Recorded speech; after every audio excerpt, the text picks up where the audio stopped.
para sa ating huling hit it for today, isang straw puzzle. Favorite! I Believer, sabayan nyo kami, okay? Okay, meron tayong shape ng cross dito. To move 3 straws to form 3 squares. Annalyn? 1,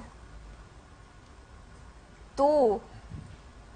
Yan. Yan yung sinasabi ko! Yun nga yung sinasabi ko eh! Galing! 1, 2, 3. Ang galing ah!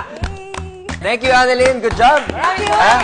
And of course, guys, Rod, James, salamat sa isa na namang masayang episode. Siyempre, saya talaga dito! Ikaw, nag-enjoy ka, Annalyn? Sobra. Talaga? I Believers, sana nag-enjoy rin kayo. And we will see you again next week. Dito lang, sa pinakamasayang Sunday Tambayan. Ito ang I Believe!